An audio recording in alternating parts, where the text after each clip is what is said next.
क्षमा breaking Jain news. एक प्रसिद्ध जैनाचार्य हुए उग्रदित्याचार्य, उनका एक महान ग्रंथ है कल्याणकारिकम, आयुर्वेद का ग्रंथ है। मैंने जब उसे पढ़ा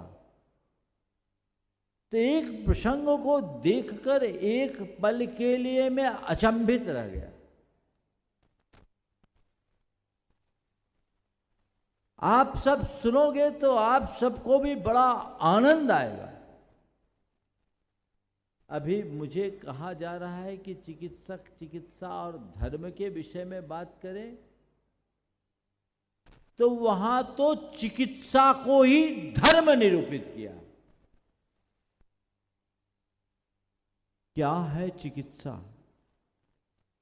तो वहां एक श्लोक आया, चिकित्सितम पाप विवर्जनाय, चिकित्सितम धर्म विवर्धनाय, चिकित्सितम चो भयलोक रक्षणाय, और चिकित्सितम परमः तपश्च।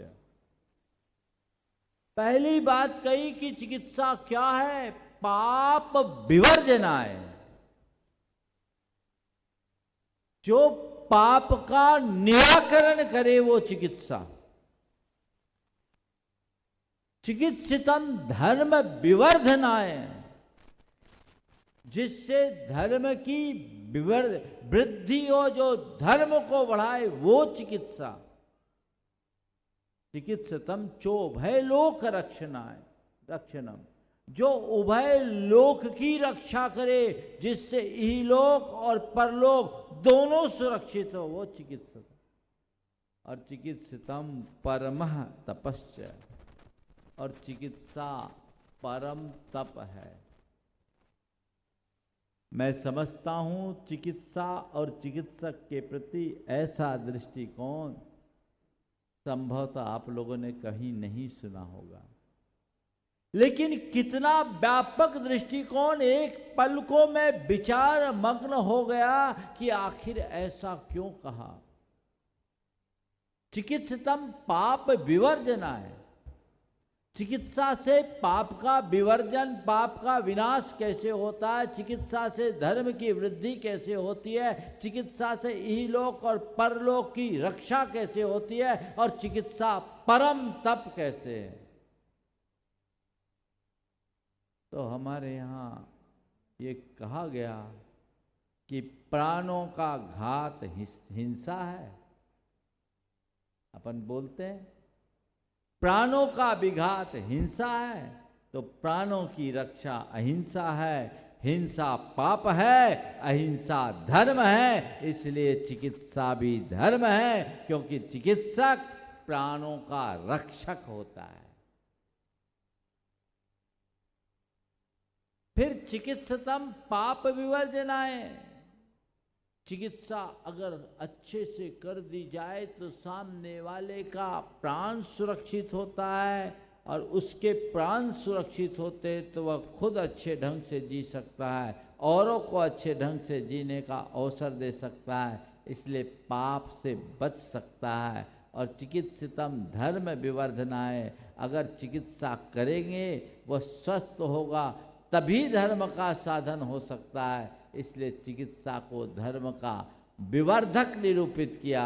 और चिकित्सकम चोभय लोक रक्षणाय, इलोक और परलोक दोनों की रक्षा चिकित्सा से क्यों हो रही? आपने जिसकी चिकित्सा की उसका जीवन बचाया, यह लोक सुरक्षित हुआ, और जिसने चिकित्सा पाई अपने आप को धर्म से जोड़कर आगे बढ़ाया, तो परलोक सुधर गया। इसलिए चिकित्सा को उभय लोक रक्षक कहा, और चिकित्सा को ही परम तप कहा। इस अर्थ में देखा जाए तो आप सब चिकित्सा से जुड़े हो। पाप का विवर्जन आपकी चिकित्सा से हो रहा है, धर्म का वर्धन आपसे हो रहा है, उभय लोक की रक्षा आपसे हो रही है, और तप आपसे हो रहा है। ये आपको देखना है। और यदि मैं कहूं कि यहां मेरे सामने जितने लोग बैठे हैं वे सब एक तपस्वी हैं, तो आप लोगों को अच्छा लगेगा कि नहीं? बोलिए, लगेगा ना? हाँ, आप सब तपस्वी हैं, ये अगर कहूं तो आपको अच्छा लगेगा। मैं तो आपसे इतना ही कहता हूं, आप भी चिकित्सक हैं, हम भी चिकित्सक हैं, आप भी चिकित्सक हैं, हम भी चिकित्सक हैं। और आप हमें कोई तपस्वी कहे तो उसमें कोई किसी को संकोच नहीं होता, अपितु बिना कहे हमें लोग तपस्वी के रूप में पूजते हैं, सम्मान देते हैं। आप चिकित्सक हो, आपके भीतर बैठा हुआ तपस्वी कहाँ है? वो प्रकट क्यों नहीं होता? उसे प्रकटाने की जरूरत है। अपने भीतर में बैठे हुए उस तपस्वी को जगाइए। एक चिकित्सक को इतना ऊंचा स्थान और सम्मान यूं ही नहीं दिया गया। ये सब एक चिकित्सक ने इसलिए पाया क्योंकि उस समय चिकित्सक अपने इस कर्म को एक पेशे की तरह नहीं देखता था, वो इसे अपनी एक सेवा मानता था। और चिकित्सक सेवा भाव से चिकित्सा करता था तो लोक में उसे उतना ही सम्मान दिया जाता था। समय काल परिवर्तित हो गया। हर समय काल में चिकित्सा में और चिकित्सा के क्षेत्र में बदलाव आया। वर्तमान में भी बड़ा बदलाव आया। आज चिकित्सा का स्तर तो बढ़ा है, लेकिन चिकित्सकों का गौरव घट रहा है। आखिर ऐसा क्यों? ये विचार आप सबको करना है। इसके पीछे की वजह क्या है? इस पर मंथन करने की आवश्यकता है। एक समय था जब किसी भी चिकित्सक की बात आती, लोग उसके आगे बिछ जाते थे। आज भी होंगे कुछ ऐसे चिकित्सक सब जगह, लेकिन आज अमूमन ये गौरव घट क्यों रहा है? मुझे इसके पीछे एक कारण दिखता है। वो कारण है, पहले चिकित्सा एक सेवा थी, अब पेशा बन गई है। बोलिए, मैं गलत बोल रहा हूं? मेडिकल के एथिक्स में मुझे जैसी जानकारी आप लोगों को बताया जाता है कि मैं ये पढ़ाई जनता की सेवा के लिए कर रहा हूं। शायद ऐसा होता है ना? ऐसा होता है। पर आज की इस बदली हुई व्यवस्था में अपने मन से पूछिए कि वो सेवा का भाव पूरी तरह सुरक्षित है? आप कहोगे महाराज सेवा मेवा की बात कहाँ करते हो, आप क्या जाने हो, आप तो महाराज है। 2-3 करोड़ में तो कोई एक डॉक्टर ही नहीं बन पाता, और पीजी करो तो लगभग 5 करोड़ तो लग ही जाते होंगे, है ना? अब इतना रुपया लगा करके कोई पीजी करके डॉक्टर बनेगा तो महाराज इतना इन्वेस्टमेंट है तो आउटपुट तो निकालना ही चाहिए। और उसके बाद ऊपर से अगर उसने अपना कोई हॉस्पिटल खोल लिया, नर्सिंग होम खोल के बैठ गया, बैंक से फाइनेंस करवाया, करोड़ों रुपया का इन्वेस्टमेंट हो गया, तो महाराज वो रुपया भी तो निकालना ही पड़ेगा ना, है ना? तो क्या हुआ? इसने पूरे चिकित्सा की व्यवस्था को विकृत कर दिया। जब तक चिकित्सा एक सेवा थी तब तक चिकित्सा का मान था। जब से ये व्यवसाय का रूप धारण कर ली और जब से बड़े बड़े कारपोरेट घराने इसमें घुस गए, तब से चिकित्सा का स्तर तो ऊंचा उठा। आज लोगों को चिकित्सा सुलभ हुई, पर चिकित्सा बड़ी महंगी हो गई और चिकित्सकों को अपने आप को सरवाइव बनाए करने के लिए कई तरह के हथकंडे अपनाने को बाध्य होना पड़ा। बोलो, मैं जो बोल रहा हूँ सही बोल रहा हूँ कि नहीं बोल रहा हूँ? बोलिए, गलत बोल रहा हूँ क्या? नहीं ना। इसने इसके पूरे स्वरूप को ही बिगाड़ दिया। महाराज जी आपकी बात मान लें तब तो पूरा बंटाधार हो जाएगा। बंटाधार हो क्या जाएगा? बंटाधार तो हो चुका। ये व्यवस्था ऐसी बन गई। प्राचीन काल में चिकित्सक का समाज में अतिरिक्त मान था और उसको वृत्ति लाभ दो लोग देते थे, या तो राजा या नगर के श्रेष्ठी। भारत में हम जब प्राचीन भारत के इतिहास को पलटकर देखते हैं तो शिक्षा और चिकित्सा दोनों फ्री थी, मुफ्त थी, उसका कोई शुल्क नहीं रहता।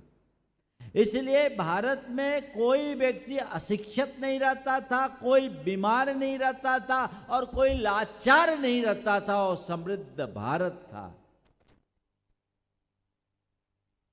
धीरे धीरे व्यवस्थाएं बदली, उसने व्यावसायिक रूप ले लिया और उस व्यवसायीकरण के बाद जो परिवर्तन सामने आया आज हम सबके सामने है। मैं एक सकारात्मक पहलू के रूप में देखता हूँ कि आज इतना बढ़िया व्यवस्थाएं बन गई, इंफ्रास्ट्रक्चर इतना अच्छा आ गया और नए नए अनुसंधान आ गए, जिससे आज बड़ी से बड़ी और गंभीर से गंभीर बीमारियों पर नियंत्रण रखने की क्षमता प्राप्त हो गई। ये सकारात्मक पहलू है, लेकिन आज भी बहुत सारे गरीब पीड़ित लोगों के लिए चिकित्सा बहुत दुर्लभ हो गई, कठिन हो गई। हालांकि सरकारों ने आयुष्मान कार्ड वगैरह करके व्यवस्थाएं कुछ बनाई हैं, पर मुझे लगता है ये अभी भी पर्याप्त नहीं है। चिकित्सकों को वृत्ति लाभ मिलना चाहिए, वो भी एक सामाजिक प्राणी है, पैसा उनको भी चाहिए और जितना इन्वेस्टमेंट करते हैं तो उस हिसाब से तो उनको पैसा चाहिए, मैं मानता हूँ। लेकिन एक बात सबको ध्यान में रखना चाहिए कि पैसों के साथ मानवता का भी ख्याल होना चाहिए।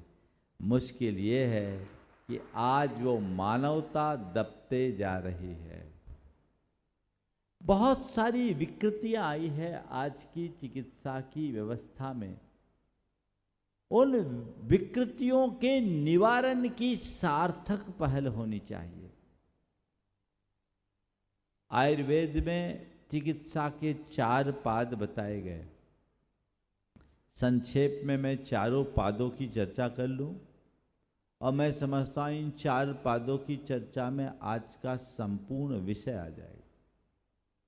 चिकित्सक के 4 पाद हैं: चिकित्सक, औषधि, उपस्थापक और रोगी। चिकित्सक यानी डॉक्टर। डॉक्टर कैसा होना चाहिए? तो डॉक्टर के जीवन में 4 विशेषताएं होनी चाहिए। एक अच्छा चिकित्सक कौन है? जिसमें दक्षता हो, विवेक हो, दक्षता हो, विवेक हो और जो अपना काम पूर्णतः समर्पित होकर करता हूं, समझ गए, और प्रेम हो। दक्षता, विवेक, समर्पण और प्रेम से संपन्न चिकित्सक ही सही चिकित्सा कर सकता है। हमारे यहाँ एक कहा गया कि चिकित्सक को दक्ष होना चाहिए, यानी उसकी विशेषज्ञता होनी चाहिए, जो जिसका विशेषज्ञ है वह उसी की चिकित्सा करे। आज ऐसी व्यवस्थाएं तो है, लेकिन अपने यहाँ आज ऐसी भी व्यवस्थाएं बन गई है कि कोई भी किसी का ट्रीटमेंट कर दे। ये व्यवस्थाएं बड़ी गड़बड़ है, इससे बहुत सारी गड़बड़ियां होने लगी। विशेषज्ञता बहुत जरूरी है। आयुर्वेद में एक पुरानी कहावत है कि नए वैद्य के इलाज से ठीक होने की अपेक्षा पुराने वैद्य की चिकित्सा से मर जाना अच्छा है। एक्सपर्टीज को कितना महत्व दिया गया है, मैं पुनः दोहरा रहा हूं। नए वैद्य के इलाज से ठीक होने की अपेक्षा पुराने वैद्य के इलाज से मर जाना अच्छा है। मतलब इस बात को प्रमुखता दी गई कि दक्षता को, परफेक्शन को हमें पूरा ध्यान देना चाहिए। तो मैं आप सबसे कहना चाहता हूं कि आप जो भी चिकित्सा के क्षेत्र में अपना अपना काम कर रहे हैं, मैं मानता हूं यहाँ जितने लोग बैठे हैं सब महारथी हैं, अपने अपने क्षेत्र में पूरी तरह दक्ष हैं। उन्हें अपने अपनी इस दक्षता का लाभ समाज को देना चाहिए। कई बार गड़बड़ भी हो जाता है। एक बार एक जरूरी सर्जरी थी और मुख्य डॉक्टर को कुछ व्यस्तता थी। उनने अपने असिस्टेंट को कह दिया कि भैया तुम इनकी सर्जरी कर दो। सर्जरी हुई और तब तक मेन डॉक्टर आ गया। जब डॉक्टर आया तो उसके हाथ में एक माला थी। डॉक्टर अपने हाथ में माला लेकर आए। पेशेंट के परिजनों ने पूछा, डॉक्टर साहब आप माला लेकर क्यों आए? डॉक्टर साहब आप माला लेकर क्यों आए? बोले ये मेरा असिस्टेंट है, इसका पहला ऑपरेशन। ये मेरा असिस्टेंट है, इसका पहला ऑपरेशन है। मैं माला इसलिए लेके आया कि ऑपरेशन सक्सेस हो गया तो इसके गले में डाल दूंगा और फेल हो गया तो पेशेंट के गले में डाल दूंगा। बात एक व्यंग है, लेकिन व्यवस्था के ऊपर एक बहुत बड़ा प्रश्न चिन्ह भी है। हमें उस विशेषज्ञता को विशेष रूप से ध्यान में रखना चाहिए। इसके साथ साथ विवेक, विशेषज्ञता के साथ अपना विवेक। अच्छा चिकित्सक वो नहीं है जो बहुत दवाइयां दे और ढेर सारी जांचें बताए। अच्छा चिकित्सक वह है जो अपने अनुभव से चीजों को पकड़ ले और कम से कम दवाई में सामने वाले को ठीक कर दे। आजकल जो व्यवस्थाएं हैं, आप लोगों के साथ एक शब्द जुड़ता है, क्लिनिकल एक्सपीरियंस होता है। एक अच्छा चिकित्सक इन सब बातों को अच्छे से समझता है।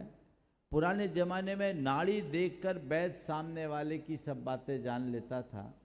आज वो सिस्टम आपके एलोपैथी में नहीं है, लेकिन फिर भी आप लोगों का अपना तजुर्बा है जिस आधार पर आप लोगों को जान सकते हैं। मेरे संपर्क में एक डॉक्टर थे, डॉक्टर सेनन, एम सेनन, केरला के थे, कलकत्ता में प्रैक्टिस करते थे और 8 विषय के एमडी थे। एक्स्ट्रा ऑर्डिनरी डॉक्टर थे, असाध्य रोगों की चिकित्सा करते थे। एमडी मेडिसिन होने के बाद भी एलोपैथी को छूते नहीं थे। वो अलग कहानी है उसकी। और वो ऐसे तजुर्बेकार कि अगर आपको कोई प्रॉब्लम है तो स्केच खींच के दे देते थे और उनकी आंखों में एमआरआई थी, बोलते जाओ अब उसके बाद एमआरआई कराओ, मैंने जो कहा वही निकलेगा। ये अनुभव अगर किसी को हो तो उसका लाभ समाज को कितना मिलता है। आज भी यहाँ बैठे बहुत सारे चिकित्सक ऐसे होंगे जो पेशेंट को देखते ही समझ जाते हैं कि इनको क्या है। मैं उस चिकित्सक का पहला धर्म कहता हूँ, अगर उनका अपना अनुभव है तो पेशेंट को जांचों के भार से मुक्त रखे। गैर जरूरी जांचों से बचाए। आज सबसे बड़ी मार तो पैथोलॉजिकल टेस्ट की है। बोलिए मैं गलत बोल रहा हूं?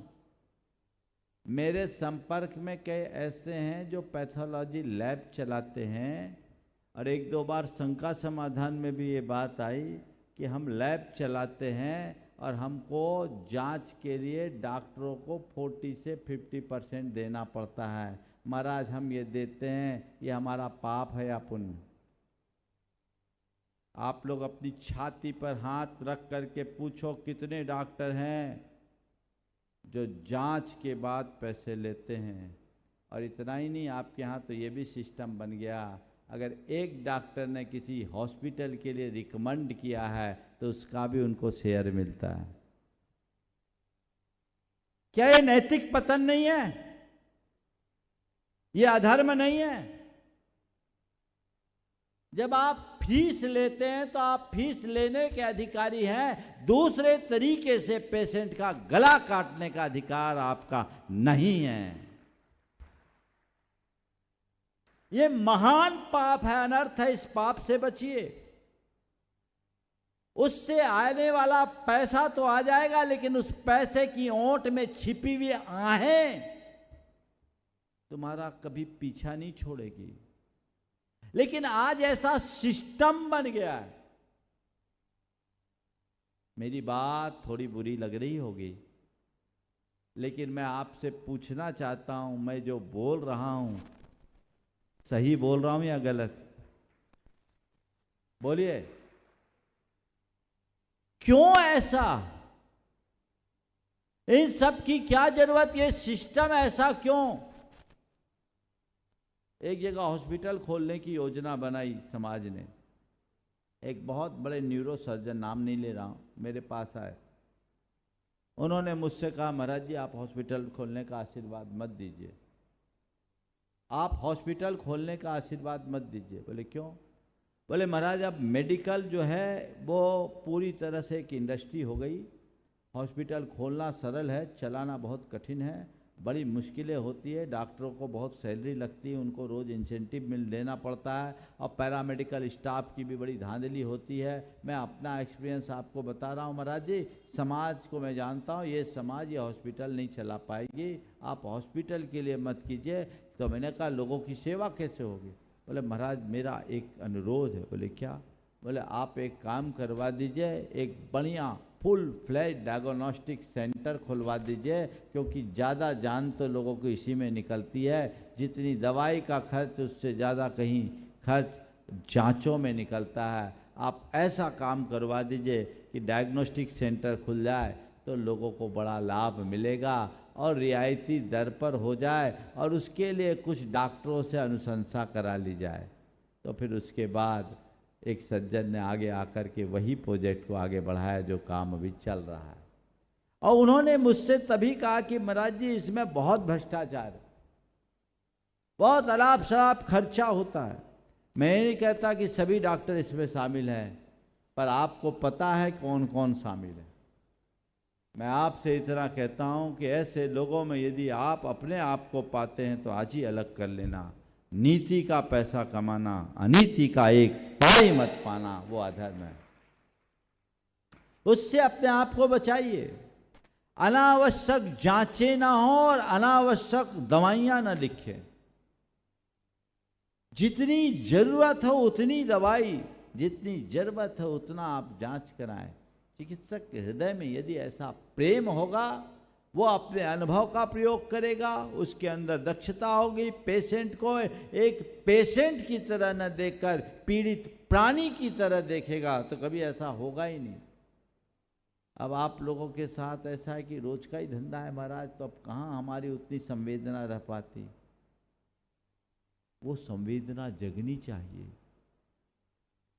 आम जनों के पास व्यक्ति जाता है और एक डॉक्टर के पास जाता है, दोनों में बड़ा अंतर है। आम जनों के पास व्यक्ति की केवल व्यवसायिक अपेक्षाएं होती है, अन्य कोई अपेक्षा होती, लेकिन डॉक्टर के पास कोई जाता है तो जीवन की आशा लेकर जाता है। यदि उससे डॉक्टर का सहयोग मिलता है तो उसका हृदय डॉक्टर के प्रति सदैव समर्पित रहता है, और यदि कुछ उल्टा व्यवहार होता है तो उसके मन में बड़ी गहरी टीस होती है। इसका दूसरा पहलू भी है जिसकी चर्चा मैं अभी थोड़ी देर बाद करूंगा, लेकिन अभी बात चूंकि मेरे सामने चिकित्सक गण हैं, मैं उनसे कहूँगा कि अनुभवों का लाभ लीजिए और उसका पेशेंट पर उसका दुष्प्रभाव न पड़े ये सुनिश्चित करना चाहिए। हालांकि आजकल ये भी मैं जानता हूँ कि यदि आपने ढंग से जांचें नहीं कराई तो आपके ऊपर उपभोक्ता फोरम का डंडा भी चाहे जब चल जाता है।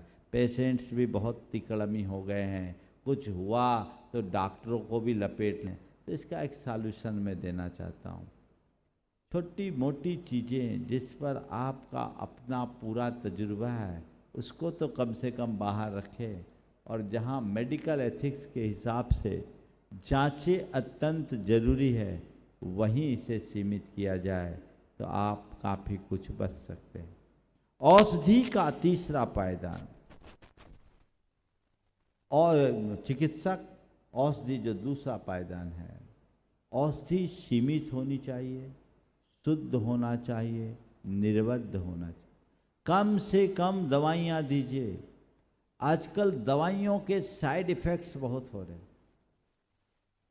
बहुत हो रहे, और लोग भोग रहे हैं। हमारे शरीर में जहर है पहले से और जहर भर रहा है, इस पर रिसर्च होना चाहिए।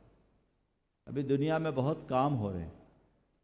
अभी तो मैं खुद प्रमाण आप सबके सामने बनाऊं। आपके यहाँ के डॉक्टर अनिल सिंह भी हैं, थोड़े खड़े हो जाओ। ये एमडी ऑन्कोलॉजिस्ट हैं, आप लोग सब जानते होंगे, थोड़ा दिखा दो भाई उनको। ये और इनके साथ यूएस में सुरभि जैन है। इनने हमसे कहा महाराज हम लोग एक नई पद्धति पर काम कर रहे हैं, लोगों के आहार को ही औषधि बना रहे हैं और पूरे शरीर को डिटॉक्सिफाइड कर रहे हैं। मैंने, ये लोग मेरे पीछे लग गए। इनके साथ योगेंद्र जी की बेटी है सुरभि जो यूएस में है, वही मुख्य रूप से जुड़ी थी। उन्होंने, इन लोगों का ग्रुप है, आप सुनकर ताज्जुब करोगे। 3 महीने में मेरा 16 किलो वजन कम हो गया और मेरी एनर्जी का लेवल 10 टाइम अधिक हो गया। 2 साल से मैं नियमित ब्लड प्रेशर की आयुर्वेदिक गोली ले रहा था और अभी 1 महीने से कोई गोली नहीं और ब्लड प्रेशर एकदम नॉर्मल। और इन्होंने मुझे मिलाया 20 डॉक्टर से आपके इंदौर के, जो खुद इस प्रोसेस से गुजर रहे हैं और अपने आप को स्वस्थ कर रहे हैं। तो हमें ये देखना है कि आज के समय में दवाइयों का अंधाधुंध प्रयोग समाज का नुकसान तो नहीं कर रहा है, इस पर नियंत्रण होना चाहिए। ये बहुत जरूरी है, इस पर आप सब गंभीरता से विचार करें। बहुत सारे चिकित्सक ही अस्वस्थ हैं। अभी जो मुझे उनने मिलाया 20 से ज़्यादा डॉक्टर मेरे पास आए, 2-4 यहाँ बैठे भी होंगे। उन्होंने अपना एक्सपीरियंस बताया और आज बहुत अच्छे, मैं अपना खुद का बोल रहा हूँ, आज मेरी एनर्जी का लेवल 10 टाइम बढ़ गया। इन पर रिसर्च होना चाहिए, इन पर पेपर्स आना चाहिए और पूरे के पूरे चिकित्सा जगत को इस क्षेत्र पर काम करना चाहिए। यही आपका धर्म है और तभी मानव समाज का कल्याण होगा। मुझे मालूम है ऐसा करना आप लोगों के लिए बहुत चुनौतीपूर्ण है, क्योंकि दवा लॉबी बहुत मजबूत है। लेकिन फिर भी हमें समाज की भलाई के लिए इन सब बातों पर ध्यान देना हो। एक बड़ा करारा व्यंग मैंने पढ़ा था, आप बीमार पड़ो तो डॉक्टर को दिखाओ, इसलिए कि डॉक्टर जी सके। आप बीमार पड़ो तो डॉक्टर को दिखाओ इसलिए कि डॉक्टर जी सके। डॉक्टर जो दवा दे उसे खरीदो इसलिए कि दवा निर्माता और विक्रेता जी सके।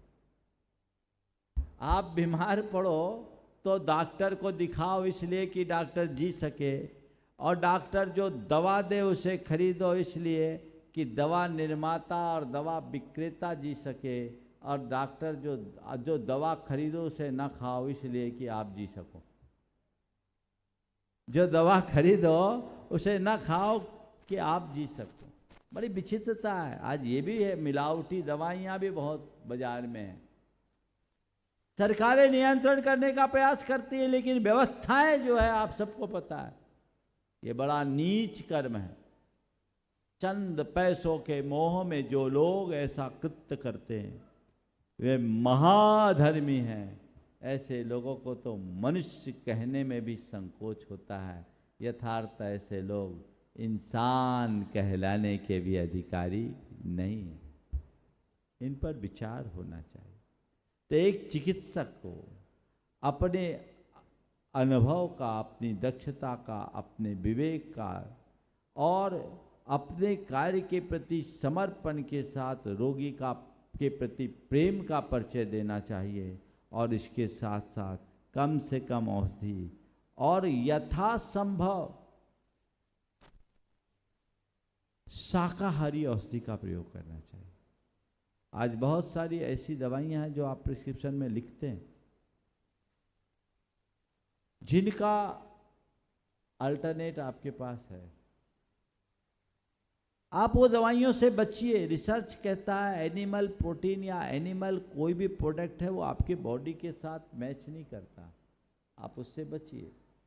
अगर अल्टरनेट है तो आप वो क्यों नहीं देते, ये चिकित्सक को देखना चाहिए।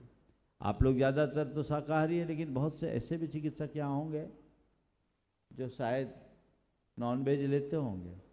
मैं उनसे ही कहता हूँ, आप व्यक्तिगत रूप से कुछ भी करें वो केवल आपका है, उसके जिम्मेदार केवल आप हो, एक के लिए होगा। लेकिन जानते बूझते आप अनेकों के लिए देंगे तो उन सब का पाप आपके सिर पर चढ़ेगा। जब अपने पास अल्टरनेट है तो क्यों ना हम बदलाव उसमें करें, ये आपका धर्म है। इस तरफ अपनी दृष्टि होनी चाहिए, ऐसा सत प्रयत्न और प्रयास अपने को करना चाहिए। उपस्थापक, जैसे आप कह सकते हैं पैरामेडिकल स्टाफ, वो भी बड़ा अनुभवी और दक्ष होना चाहिए। कई बार उनकी कमियों के कारण हम लोग सुनते हैं ना कि ऑपरेशन हुआ, कैंची पेट में रह गई, बड़ा गड़बड़। तो इसके विषय में कहा कि वो उपस्थापक बहुत दक्ष, निपुण और निष्णात होना चाहिए, उसमें किसी प्रकार की कोई कमी नहीं रहनी चाहिए। यदि ऐसा रहेगा तभी वो कुछ अच्छा कर पाएगा, अच्छा बन पाएगा। और आखिरी बात, पेशेंट के अंदर दो बातें बहुत प्रमुखता से होनी चाहिए। पहली बात पेशेंस होना चाहिए और दूसरी बात ग्रेटिट्यूड होना चाहिए। चिकित्सक पेशेंट को सबसे पहले धैर्य, अधीरता से किसी भी बीमारी का इलाज नहीं होता।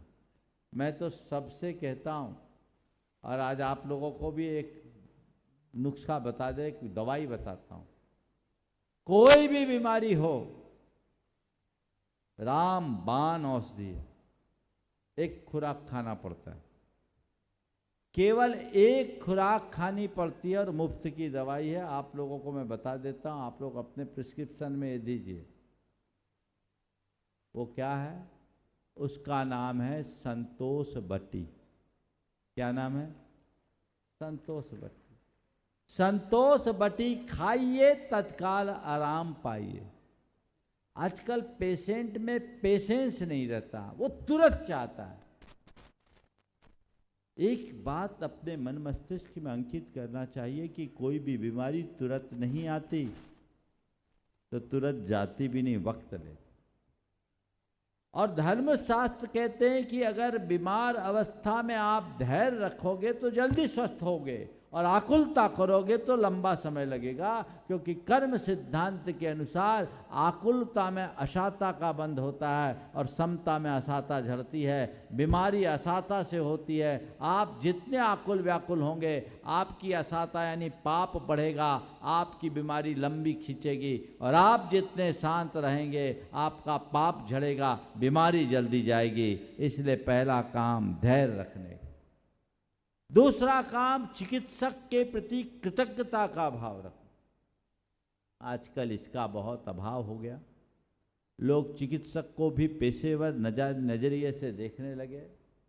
चिकित्सकों को कोसने लगे, कई तरह के कानूनी उलझनों में वो उलझाने लगे, खुलेआम चिकित्सकों के साथ दुर्व्यवहार करने लगे। तो उसके कारण ये पूरा का पूरा प्रोफेशन गड़बड़ा गया।